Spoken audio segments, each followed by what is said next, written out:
really what I'm going to give you today is more of a glimpse inside of what we do as personal protection officers. I can't really give you much training because I get an hour with you. Okay, the students, I usually get to have 16 hours, and it's too much information packed into 2 days. So I'm going to give you an idea. Some of you guys have probably been doing this stuff for a while, and to some of you, it's probably brand new. So let's first start with the threat, okay? Now, we could go all day through scenarios, and we're not going to do that. But we will look at a little bit of the history and what we'd like to look for, where we might be going. Okay, we always like to stay, well, not just a step ahead of the bad guys, but we'd like to be several steps ahead of them. Okay, so what have we seen so far? Well, we've seen close proximity shooting. I mean, why do you think that we call it a close protection detail? All right. In general, we're looking for anybody that's inside the 30-foot realm. Okay, anybody within 30 foot can get to you in about 2 seconds or so. All right, so 360 around is when we're moving past or around, we're checking that. But realistically, I'm looking as far as I can see. Okay, wherever we go, if we're outside, if we're in a larger room, I'm checking everything. Okay, so we've seen the close one. Well, so far, what have we not seen? Well, we haven't seen any long distance stuff. Okay, nobody's gotten the training, get the motivation, taking the time, and taking that shot. But I'm thinking about it. Second off, well, we've seen the campus attack. Okay, we've seen quite a few of those. And what do we do about it? Well, we harden the target, right? We get church security. We get our layers going on. Where do we not have that? What else could we look forward to? Not that I'm looking forward to it, but an unknown location ambush. The guys get organized, figure out, well, where's pastor going to be when he doesn't have that protection, where he doesn't have that security. His detail's not with him, okay? Doesn't have any of those layers. Also, worst case scenario, right? I don't want to hear this over my earpiece. Pastor down, okay, that's what I call it. But we've seen this. The pastor's neutralized. Okay, that's kind of, you think that as a personal protection officer, you're thinking that's more of a worst case scenario, right? Well, I take it a step further, and I'm thinking, well, I haven't seen a pastor taken, okay? I don't want us to get shot up and they get him and they take him. They kidnap pastor. They hold him hostage. And after all that stuff we saw yesterday, I mean, you can just imagine seeing your pastor on YouTube. They're making some video with somebody you know, especially being your pastor. All right? So like I said, we're not going to go through a bunch of scenarios, but just to kind of get a mindset, get you into that mentality of where we're coming from as protection officers. So the first thing, how are we going to protect pastor? Okay, some stuff that you need to be thinking about. Now, these aren't exact rules. Like I said, this is a mentality. This is something that you get into our brain and see where we're coming from. So I call this one information limitation. Hey, it rhymes. I'll take it. We want to limit the outflow, okay, of certain things. Okay, first off, schedules. Now, I'm not talking about the church's schedule, okay? We want that out there. We want people to know when and what we're doing, and so they can plan for that and come on down, okay? But the pastor's personal schedule, well, that's different. We don't really need anybody to know that, all right? You'll hear this a lot. It'll be kind of redundant. I'm kind of trying to hammer in certain concepts with you. But you'll hear this also, close friends and family. That's okay, right? They probably know his schedule, all right? But we really don't need to let that get out there for anybody else. Okay, we don't need them finding out when and where. Plans kind of falls in the same boat, okay? What is pastor planning to do? Where is he planning to go? That's the stuff the bad guy's looking for. If I can figure out where he's going to be and when he's going to be there, that's an opportunity for me to try to get him, okay, for something to go down, all right? Okay, addresses. Once again, we can't change the church's address, and we want everybody to know. I mean, come on down, right? We want everybody to come down. But when we get to the pastor, nobody needs to know where he lives. Once again, close friends, family, that's great. But nobody else, we don't need that information to just be out there, in some kind of public source. Okay, we want to limit that. It goes further than that, not just maybe where he lives, but maybe he has a lake house or something like that. Same thing, okay? If they know where that is and they know his schedule and when he plans to be there, well, they can find him there, right? So addresses, we kind of keep those personal too. Family members and associates, how does this work? Okay? All the way from, we don't have a lot of control over most of this stuff. Even from the small church to the big church, it's not hard to hide whose pastor's wife and kids are. Oh yeah, it's pastor's kids, right? Have you met his son? Stuff like that. So we don't have a lot of control over it, but we know the pastor's in the limelight. We know that he's broadcast out there, but in our mindset, we like to keep the close family members kind of out of that, okay? Because they can be used against him, right? I mean, we've had this, hey, somebody followed my kids home from the movies last night, and they had the grandkid in the back seat, and they followed them all the way to the house. Well, you just gave them the address too, okay? But they can be used. Is pastor going to be able to think straight on the stage delivering the message when he knows his grandkid's been kidnapped, right? This is stuff that we tend not to appreciate this information being too public. All right, this should be given, right? If somebody wants to talk to pastor, there's correct avenues to do this in. They can call the church number and set up whatever they want, go the appropriate way. But they don't need his personal number. The security team's not like, hey, you're looking for pastor? Hey, let me give you his number real quick. No, we don't do that. Nobody needs to know his personal number. Once again, close friends and family, of course, they're going to have that.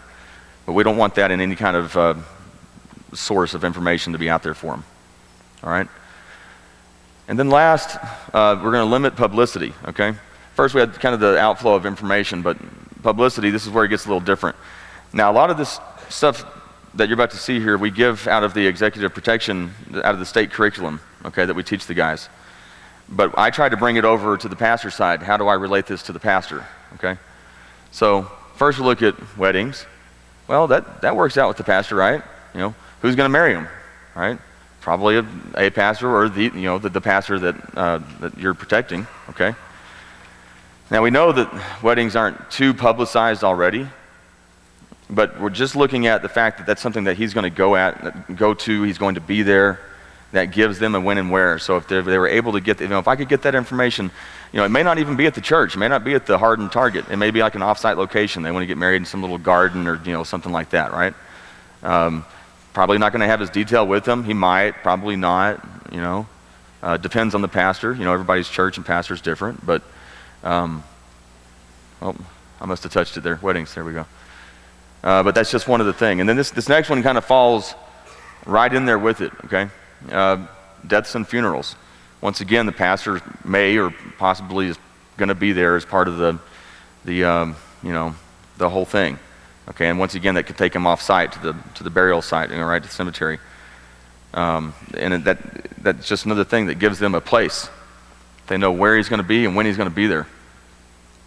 All right. Okay, graduations. Where does that fall in? Okay, well, it kind of came back to the family members and associates still.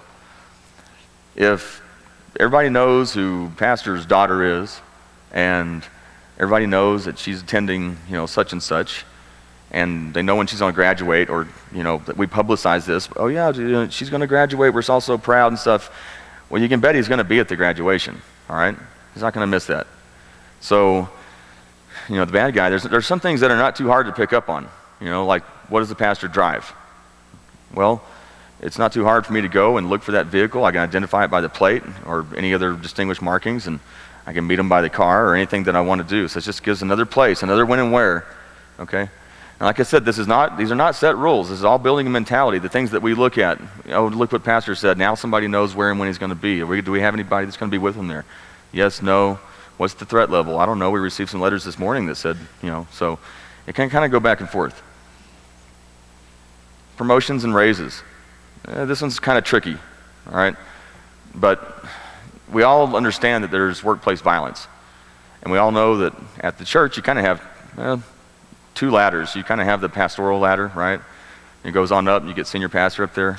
You also have the administrative side of it, okay? As the churches get bigger, these departments get larger, and you have employees, okay? And, well, it being your livelihood, right, how you make your money and stuff, sometimes when people get fired, that's one of the things that sparks them coming back up to their place of work and causing some kind of problem. This could be maybe a set of people were let go, and they find out that, oh, well, what's his name? He's still there, and he got a big raise and took on the new, got a promotion, whatever. And you can see where that could kind of could be a problem. So we try to limit that publicity there too. All right, controversies. Where does this fit?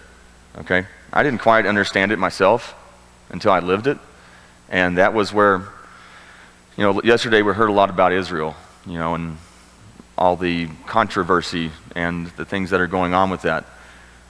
Well, they decided they were going to have a Stand with Israel rally, okay?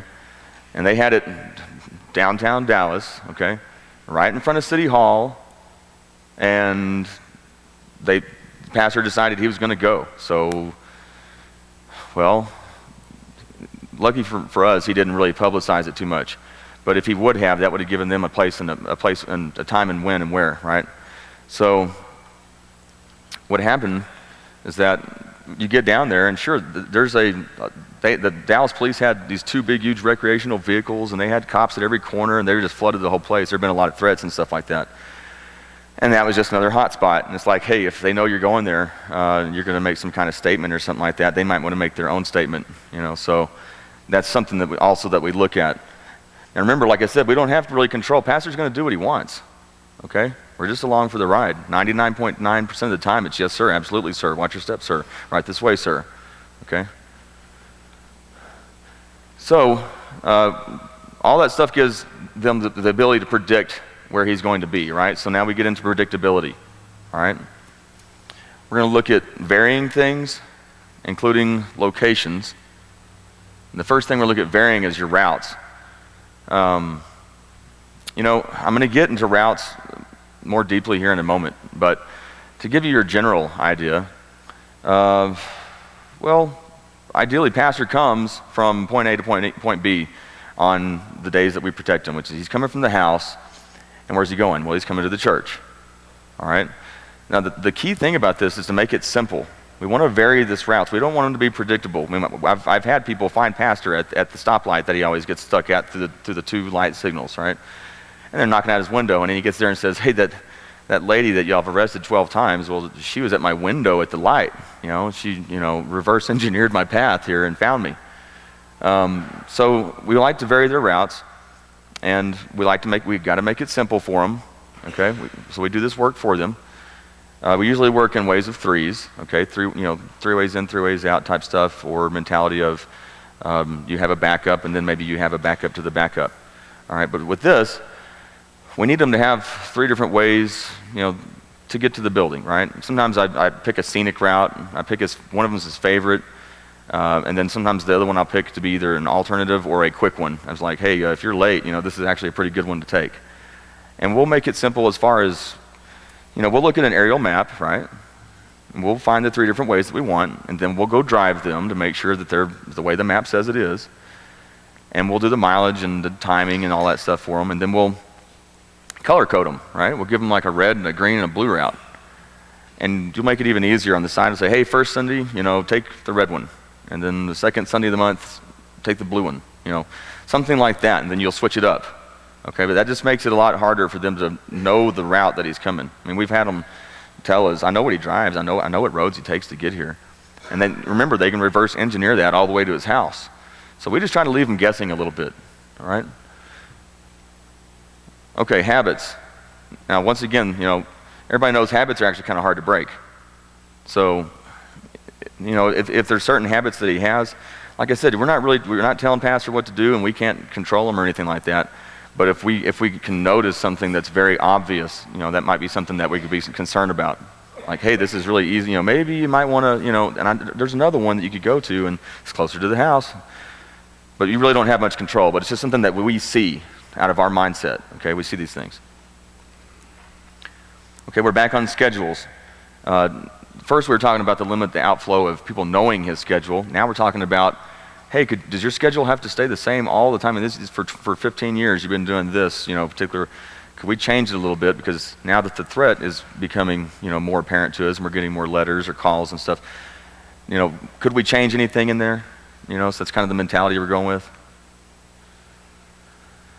Okay, locations visited, and I'm going to go to locations right over here in a second, but you can see this is the same thing. If his habits and schedule and locations, is all this stuff is matching up really easy. If it's easy to figure out, if the bad guy has anything between his ears, he might be able to figure it out too. All right, so let's get into locations. Okay, restaurants. Now, I think that we all know, we all have favorite restaurants and our favorite dish there or whatever. And you go to church on Sunday and we get our spiritual feeding, and then we work up a good physical appetite. So we all like to head out to lunch, right? Everybody likes to go have a good Sunday lunch. Well, pastor probably does too. Okay, and if he likes to go to the same place every Sunday, they might even expect him there. They reserve a table, right? And he sits at the head of it, and it's just routine schedule. His plans, all this stuff can fall into this category, right here at restaurants. And that's just something they can pick up on. If I was able to figure out that you always go here and the detail leaves you at a certain point, and you take your family and stuff, that is somewhere I could get to you. If you sit right at the same chair all the same time, it's got a nice scenic view through the window. It just takes a couple rifle rounds for you to be gone. All right, so. Okay, clubs. Now I know what you're thinking, okay? And we're not talking about the ones, the lights on the floor and the smoke machines and the music, okay? I'm not talking about that kind of club. I'm talking about maybe he's got he likes to golf, okay? My principal does. He golfs pretty often. There's nothing I can, there's just no changing this. But in my mentality, I'm thinking, hey, you always go to the same place, same time, and you don't have anybody that is with you. And so we see that. Like I said, these are not rules to have to follow. It's just to help build your mindset. Okay, resorts. And I'm going to throw the second one in here with it, resorts and hotels. This also falls in with scheduling and plans. If he always goes every summer, he takes the family, they have a favorite place that they go to, and then, favorite resort, and they stay at the same, hotel type situation. How hard is it for the bad guy to get there? If they're motivated enough, which I think we're heading in that direction, they can find you. They can have that conversation lounging at the pool with you, right? So that's just something that we kind of look at also. Remember, when they go on vacation, they're not taking the detail with them. They're usually trying to get away from everything that's the norm, including their protection.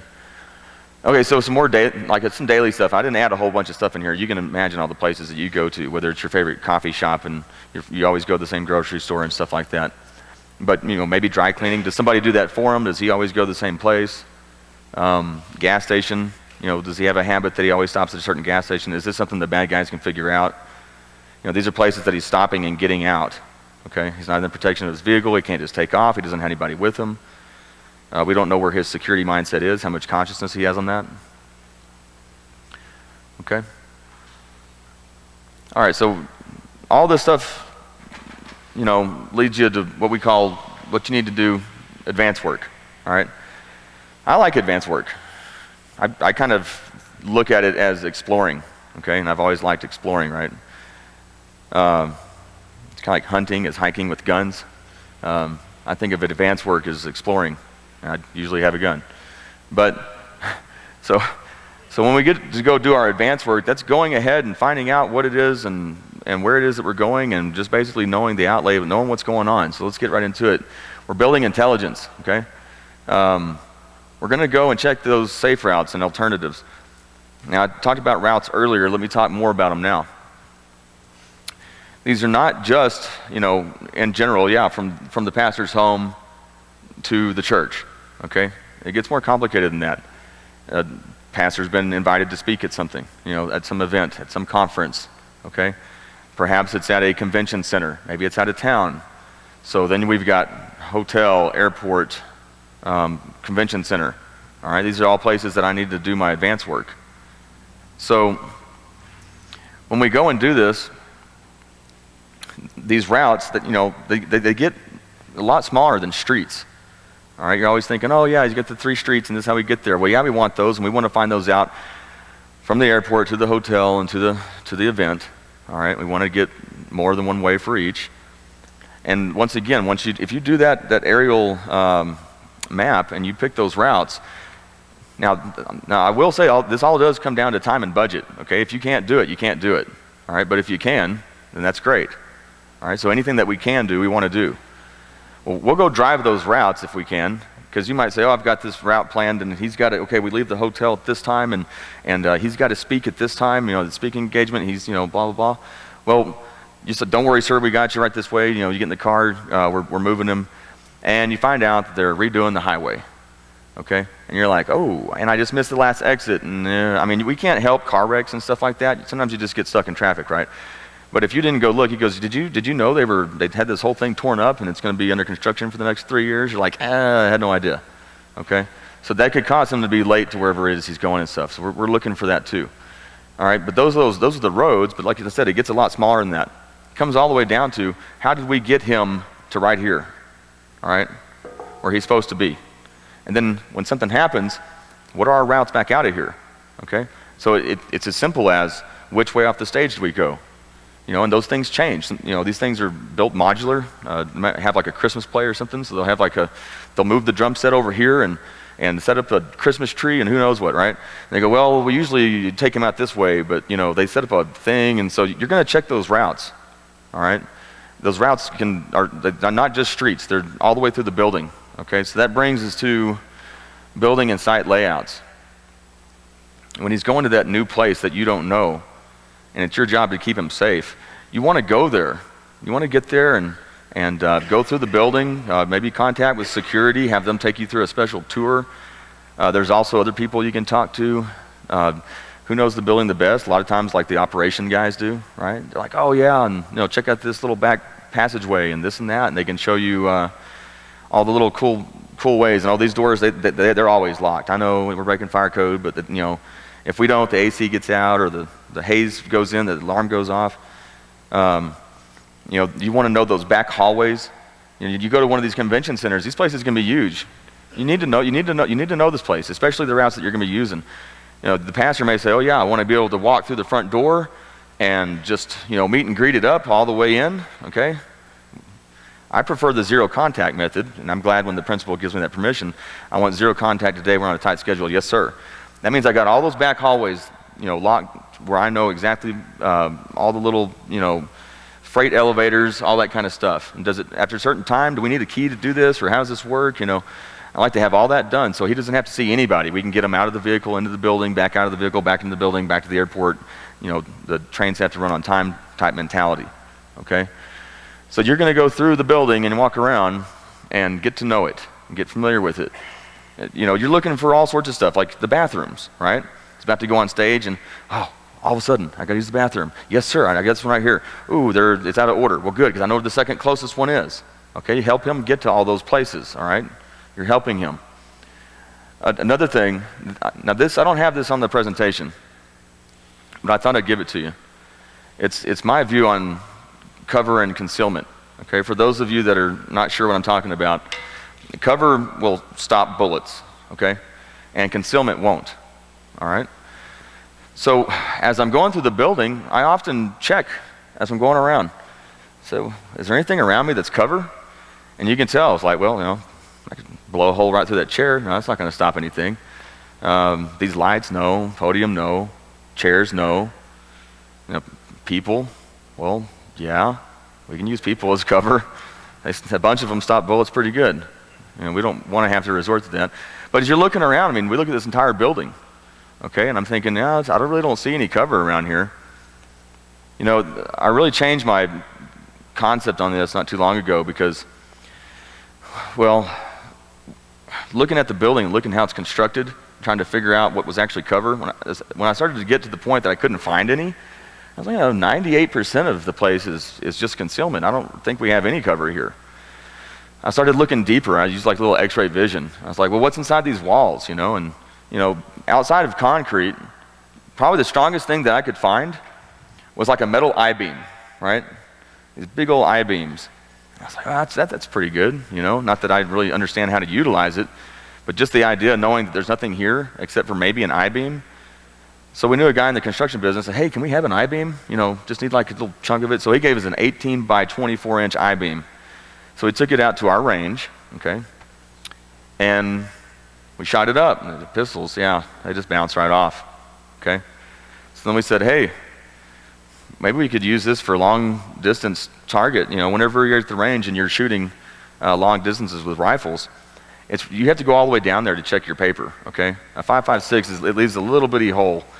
You can't even tell where you hit. It makes a 9mm hole looks big, and you got to go all the way down there. And I hit here and there, and we did our little, seeing how our scope's doing, but change it up.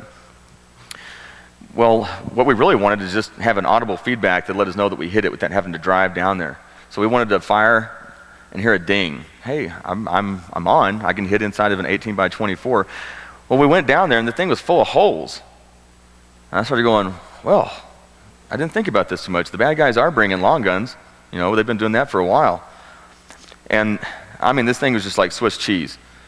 So we got it up, and you'd think that you could see the indention of where the round went in and where it came out. You'd think it'd be like a little indention. You'd think it'd have a little something like that on the other side.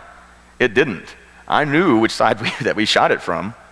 And I get down there, and they are perfectly melted rings on either side, and they're identical.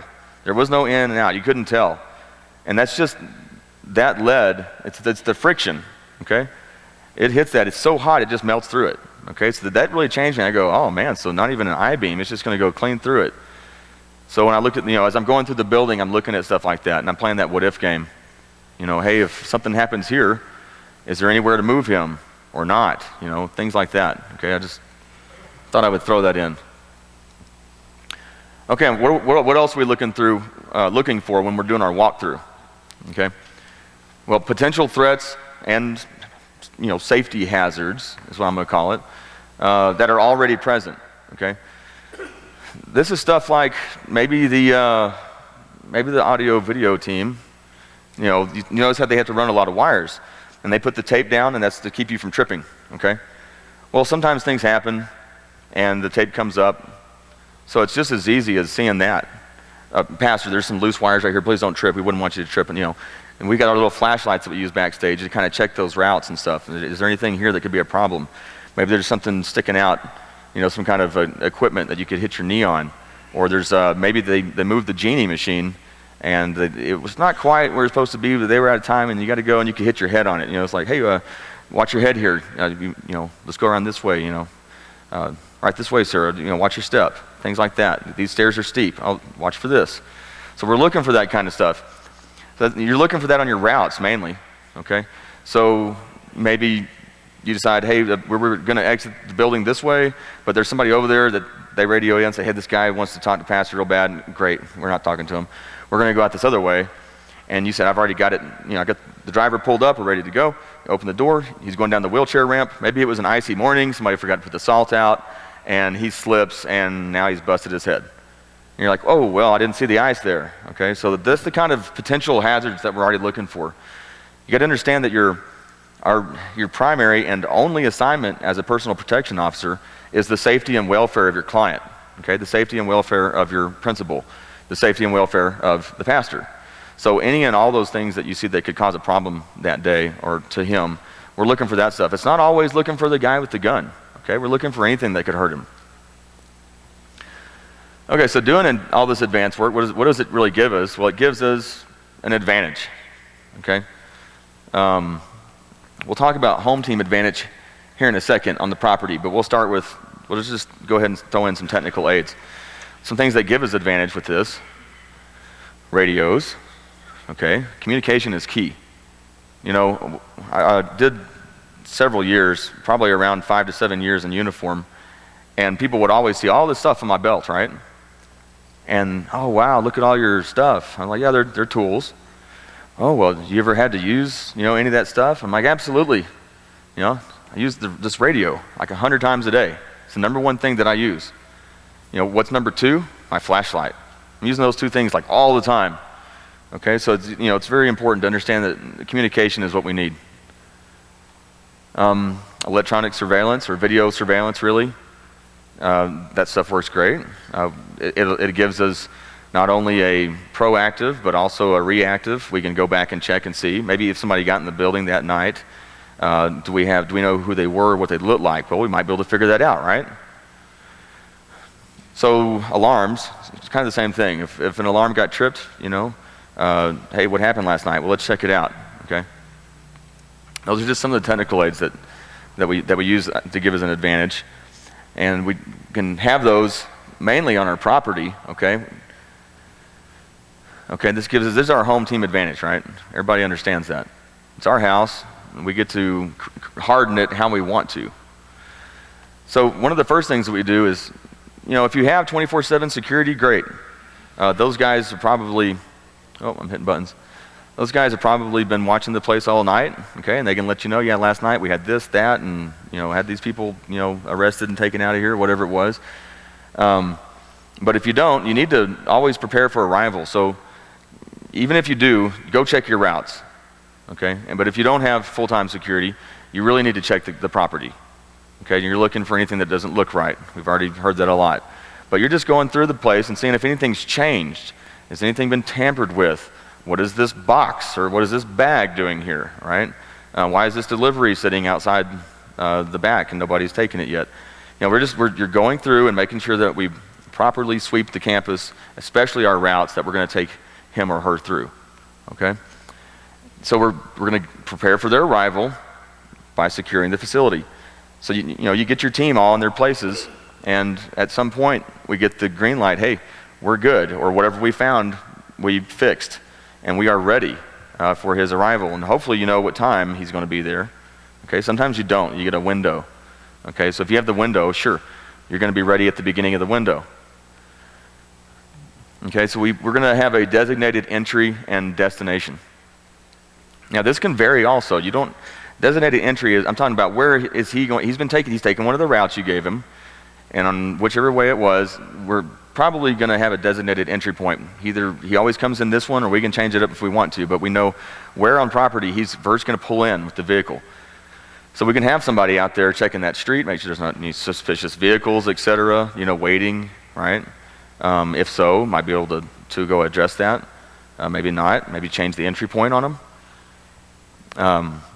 And that's a route also, okay?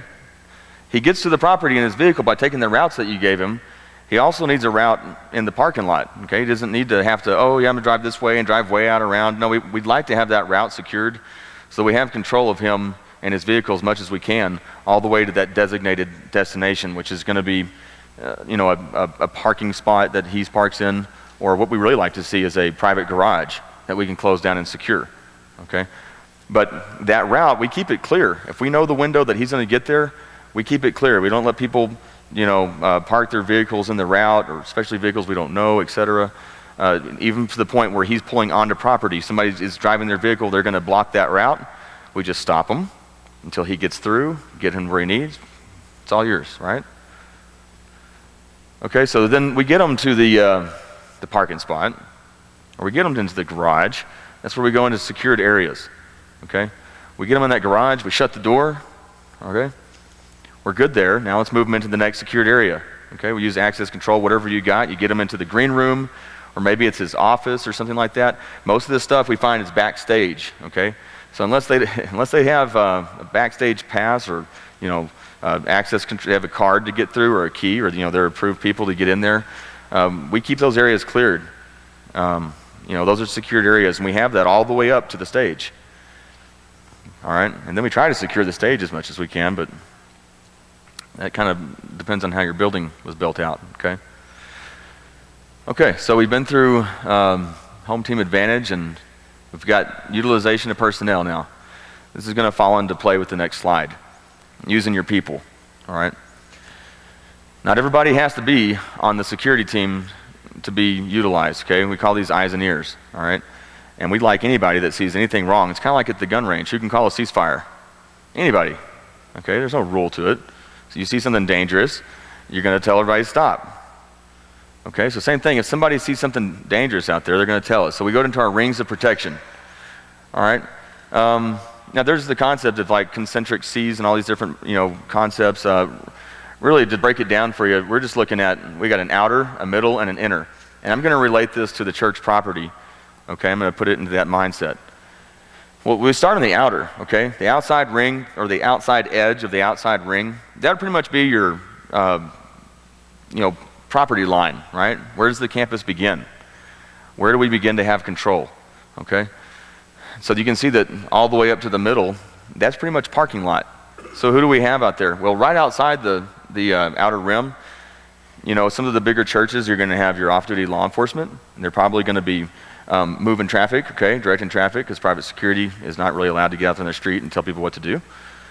So we'll have the LEOs out there directing traffic, and one of them might see something that's not quite right. He might be waving somebody in, and he's like, that didn't look, too security-ish, right?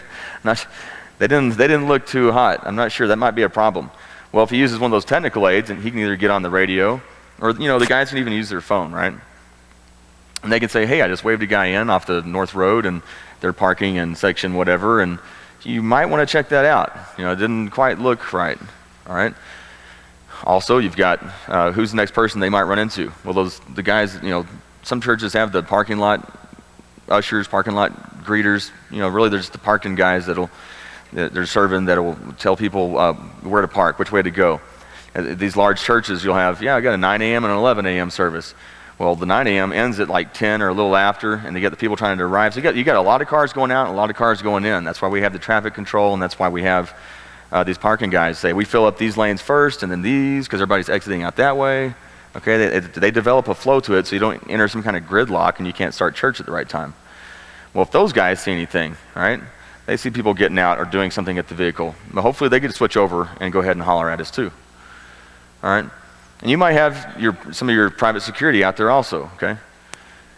Well, eventually you get into the middle. What do you think the middle is? Well, that's the building. That's the church building itself. You may have more than one building, sure. But ideally, we look at it as where the pastor is going to be, okay? So, same thing. For utilizing your personnel, follow the same model. They get in, and the first person they go up to the door to meet is probably a greeter. Welcome to the church. Here's a bulletin. You look great today, right? If somebody just totally mean mugs them and walks right in and doesn't seem right, they might be able to turn around and holler at somebody. Inside that building, we usually like to see maybe a uniform in the lobby. That gives people a visual reference of where to go to talk to an officer. They're like, well, there's always an officer in the lobby, okay? So the greeter could go there. Most times the greeters don't have radios, okay? So at least it gives them somewhere to go. But they might be able to cue you off. We're still using all those technical aids, the cameras and stuff, or a lot of times they're in the building. So if we have somebody watching real time, they're going to see that maybe something going on. Okay, and then finally, they start to get into this inner ring. What do you think the inner ring is? Well, that's the sanctuary. That's where we got pastor at. That's where you're going to find the protection detail. Okay. Well, once again, utilization of personnel. If ushers, they're very perceptive, and they usually have their own little area, and they usually know where people sit, and they always sit there, and this family usually sits here, and they pick up on stuff. When the guy comes in and he goes, let's give you a seat right here, and he just doesn't listen to you and sits where he wants to and kind of breaks up they can be like, well, yeah, and he kind of smelled like he had a late night there. Maybe I want to talk to security. Give him a heads up. Okay. So we want to catch it on the outside, right? We want to clip those wings basically before it gets inside. Hopefully we can solve the problem out there. Sometimes they get through though. Okay. I mean, you get a lot of people coming in. Even if you got people on your be on the lookout list for, people change appearance on purpose and things like that. So, I mean, we've had it where we're specifically looking for an individual, and we don't catch them until they're like, hey, they're in the line down at the altar, and we're like, whoa, how'd they get down there? I don't know. They totally, they're wearing a big hat and all this, whatever. So, okay, so I'm going to talk a little bit about fear, all right, because this plays a role in personal protection. Fear is a good thing, all right? God made. It allows you to naturally know when you might be in danger, so we tend to pay attention to it, okay? So we're going to talk about controlling it, and then we're talking about how you control it. So first off, it's absolutely necessary, all right? I don't need you on the team if you're going to run off, okay? We expect you to be able to handle the situation and be there with us. So we know that you need to be able to control that fear. Well, what does controlling your fear allow you to do? Well, first off, we know that it allows you to think clearly, okay? You don't become overwhelmed. You focus on the problem. You radio in whatever it is you need to do. So it comes down to that primary assignment again, okay? It allows you to focus on your assignment. Who are you, where are you, and what are you doing? Well, I'm a personal protection officer. I'm at the church, and I'm assigned to pastor. What should I be doing right now? So when you see the problem occurring, you get to focus on what it is. Do I need to move pastor? Do I need to get on the radio and have the threat intercepted? What do I need to do here? So how do we practice, or how do we get fear under control? Well, we train, okay? Training gives you a plan of action for the circumstances at hand. This is a given. You have to train to be good. Doesn't matter what you're doing, okay? We like to, how often should you train? Well, as often as you can. But Sunday's a good time, or just any time that you can get the team together that says, yes, we can go meet at this time. Hopefully that you can utilize your own building for training. You can run what-if scenarios, okay? And y'all can come up with so many scenarios, it'll boggle your mind. But you're not going to understand how to properly handle the situation unless you train for it. So what does that do for you? Well, it gives you experience, okay? Because you're experiencing what is likely to occur. As many situations as you can come up with and plans of action that you can have, that's good, I mean, I've got some bizarre stories. Come find me later, I'll tell you, right? I don't think I can tell you up here. Okay, so to wrap up here, one of the things that we kind of say is, it's one of our sayings, any given Sunday. And it doesn't have to be Sunday, all right? It's just, we focus on Sunday because that's usually when we have the most activity. That's prime time, all right? But it could be any time, any event, right, that's going to happen at the property or when pastor's there, all right? We're not looking at just Sunday. So to kind of recap, not really recap, but keep you into the mindset here, we stay alert, all right? When you are going on duty that day, you flip a little switch in your brain before you go on duty, okay? And it says, hey, I'm armed, I'm on duty, I got to treat this as such, okay? So you're going to be paying attention to who's getting too close to behind you. Who do you, are you blading, or are you just standing there with your hands in your pockets? No, you're not. All your training should come in, and you should be staying alert and staying ready, okay? You're going to maintain that defensive mindset. Okay, we're continually thinking, hey, that switch has to stay on. The people that you meet at church, it's finicky, right? Because you almost want to say you can't trust anyone, but there are people that you can trust. But just think of it this way, and I've had them do it. The bad person will come to you with a smile on their face and a Bible in their hand. All right, and then later you find out what they did. Okay, I guess I could throw in a real quick story on that, but I had the lady approach me. I was in uniform. She approached me, she had her little daughter with her, and officer, have you seen a diaper bag? Oh, well, I would usually notice an unattended bag.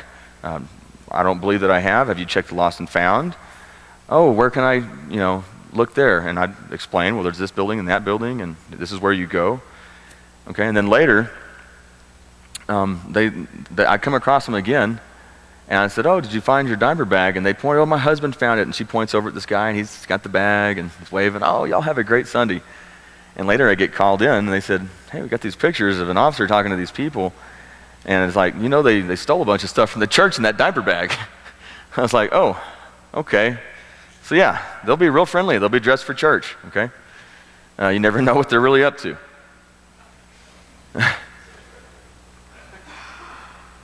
Okay, so continuous threat assessment.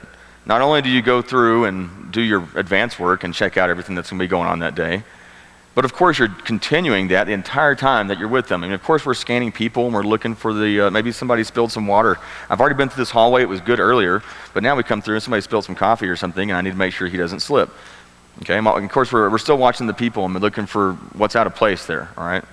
Are they paying attention to what they're supposed to be paying attention to? It cracks me up. Some people will go attend something where everybody in the entire crowd is laser focused on the speaker, and you got that one guy that's not, and you're like, why did he even come? What's he here for? Well, what is he up to? Okay, what's his ulterior motive here? And no matter, like I said, today it was not really training, okay? This was just a presentation for an hour I got asked to do, to give you an idea of kind of how we think and how we operate. all right? But even if you go and get trained, and you can get years of training, just remember your training is never complete, okay? It's always something new. It's always some strange circumstance or situation that's going on, all right? So thank you. If you have any questions, I got my email up here. Not the best on computers, you know, but I will get a response to you. So I hope this kind of helped you today. Thanks, y'all.